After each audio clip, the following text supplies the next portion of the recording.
What is up guys, welcome back to another video. Today we're going to be doing here a deck profile for Cacturne.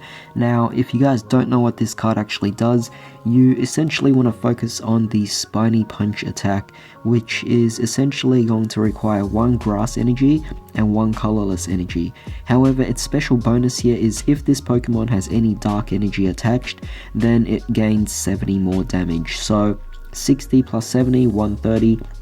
Pretty decent. You could actually do quite a bit of things out of this here. Of course, it's not going to knock out any Pokemon. It will knock out mostly single prizer decks, so if you're going up against another single prize deck out there, then you could actually knock it out quite easily. But with that being said, this, together with the other Pokemon that we're playing with this as the secondary attacker, will definitely finish off any Pokemon that your opponent actually has. That I can guarantee at least. But with that being said, it means that we're going to be combining a Dark deck with a Grass deck. I actually like this a lot because to mix in different energy types is definitely something that is a bit more unique, a bit more different, goes out of the box, and it's rarely something that you would see in an actual competitive or meta format. However, with that being said, this deck is something that I do not consider to be competitive. This is purely for fun, so if you guys want to ever play this deck, then definitely just give it a go, but don't expect it to be the most competitive deck out there, because it's definitely not. It's just something I want you guys to try out just to have a bit of fun here. But with that being said, it is a card from Battle Styles, so I feel like it's quite relevant and it's something that you could always just try out. And cards like these don't always get a bit of attention in the spotlight, and because of that, I figure I might as well just give it a bit of acknowledgement here, because I do think it's somewhat playable as opposed to a lot of cards out there that, even though I try my best, I can't really make anything work. Whereas for this one, it is actually quite viable. So with that being said, let's just begin. So to begin with Pokemon, we're obviously playing 4 copies here of our Cacturne. Absolutely amazing, definitely a really great card. Of course, I already talked about it just then. And we're also playing 4 copies of Cacnea, because obviously we need to go into our Cacturne, so the Cacnea is definitely going to be quite a crucial card to go off with. Doesn't matter what Cacnea you go for, it's mainly because you want to get into your Cacturne as soon as you possibly can. So this is the main line, or the first attacker. And this is definitely just really nice to keep at 4 copies, just to maintain consistency as much as possible. However, for our secondary attacker and also our Dark Pokemon, we're also going to be playing here 4 copies of Scrafty, and we're also going to be playing here 4 copies of our Scraggy. Definitely really nice cards. Of course, they are not as strong as the Cacturne, because, well, it is actually technically the same strength at 120 HP. But with that being said, this here does require you to have Piers. So what this means is if you've actually played Piers during this turn, then this attack does with 90 more damage, meaning you're dealing 180 damage. For double colorless and 1 dark energy, I think that's absolutely brilliant. That's a really, really powerful attack for quite a decent cost. Actually 180 damage is really powerful, and so if you actually are playing Piers, then you have this card out. It's definitely powerful here, because 180 plus the 130, that's just huge. I mean, you're dealing so much damage there that a lot of Pokemon really just can't get out of it. So definitely very fantastic indeed. But 4 copies as the same as the Cacturne, as to maximize consistency in this particular scenario. Of course, you could technically say that this deck is also focused on Scrafty as opposed to Cacturne. What's great is that they're both quite interchangeable as the primary attacker. You could work with whichever one you want. The Cacturne might be a bit more on the consistent side of things, whereas the Scrafty does require you to play Piers. However, having a much stronger attack at 180 is definitely very powerful, especially when it comes to a single prize Pokemon as well. Now, as for supporting Pokemon, we're going to be playing here the 1 Crobat V and the 1 Dedenne GX. Definitely really great cards to obviously let you draw into more cards, so there's really not much else to say about them. Now, moving on to trainer cards, we're definitely going to be playing our 4 copies here of Quick Ball.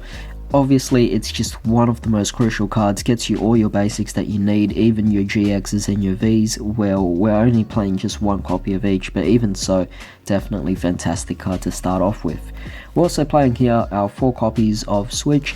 I believe Switch to be a better engine because if you don't have your peers, then you could always just switch into the Cacturne. If you don't have Cacturne, you switch into your Scrafty.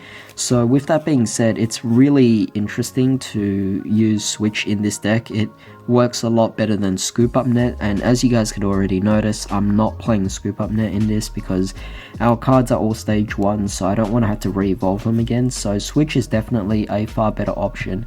Plus, we're playing some different cards that allow us to retreat anyway, so the Switch is going to come out in very specific situations only to get out of the Cacturne into your Scrafty. But with that being said, we move on to 2 copies here of our Crushing Hammer. I do have 2 different copies technically, but even so, another great way to just disrupt the opponent. Really just have space for 2 of them, but if you guys want to adjust things and put in more copies of it, then feel free to. However, moving on to turbo out a bit of the energy onto your Pokemon, you could play here 2 Turbo Patch as well. Now, you could actually just take out the 2 Turbo Patch and put in your other 2 copies of Crushing Hammer, and vice versa, because both cards are definitely just very nice engines on their own, and it definitely helps out the deck. So if you want to prefer one over the other, then feel free to just do that. But with that being said, here we also have our 2 copies of Evolution Incense. Definitely really fantastic card to just search out your stage 1s, and you really only need 2 copies of it. You don't really have to go into 4 copies. If you really wanted to, you could, but like I said, there's honestly no reason to.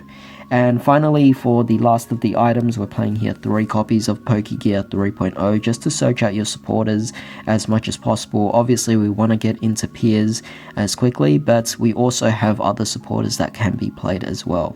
Now, moving on to supporters, of course, we are going to be playing our peers. So I have here 1 rainbow, and I have like 3 full arts, which is definitely fantastic. Comes from Shining Fates and Champion's Path, but you know, enough of the flex. This is pretty much a standard here. You definitely have to play 4 copies of it. It's really crucial.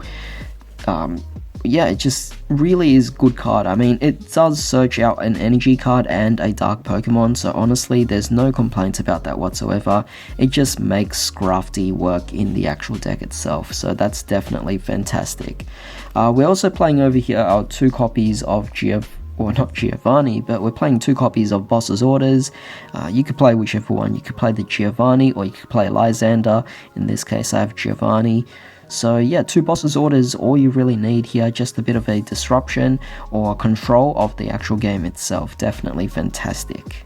For the last of the supporters, I wanted consistency with the deck, so I'm going to be playing here the 4 copies of Professor's Research, just a really nice card to turbo out cards in your actual deck itself to get what you actually need. Now, as for energy, we are playing quite a big energy lineup, so brace yourselves here. We're playing 4 copies of the Hiding Energy. Hiding Dark Energy is really powerful. It actually provides dark energy anyway, regardless of what Pokemon it attaches to.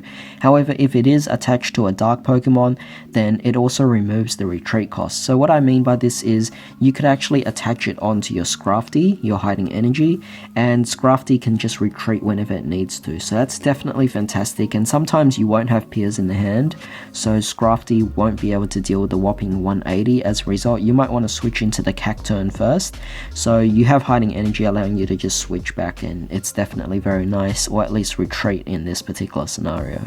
That goes without saying that we're going to be playing 3 copies of Dark Energy as well, just to attach onto Cacturne.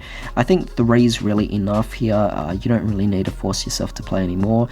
The energy is also already quite a lot anyway, so this would already make 7 energies in total.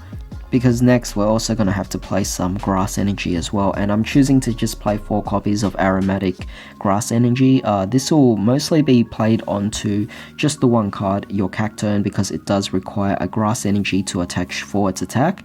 So Aromatic Energy is definitely fantastic, plus it prevents it from actually getting any kind of special conditions as well, so that is fantastic indeed.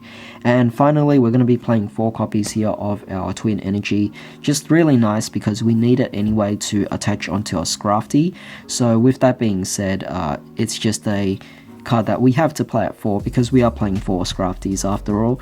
But even so, you have to take the consideration of the fact that your opponent might also want to get rid of this by removing it in some sort of way. So you always got to be prepared, and I'm maxing out the amount of copies of it because I think it's definitely crucial in this particular case. However, that is pretty much it for this particular deck, so I do hope you guys enjoyed it. It's very fun. That's something I can guarantee at least, but it is definitely quite far from competitive. However, just give it a go and let me know what you guys have of this here. But with that being said, I hope you guys enjoyed this particular video. If you did, definitely drop a like, share, comment, subscribe, hit the bell notification, it really helps. And with that being said, I hope you all have a fantastic day. I'll see you all next time.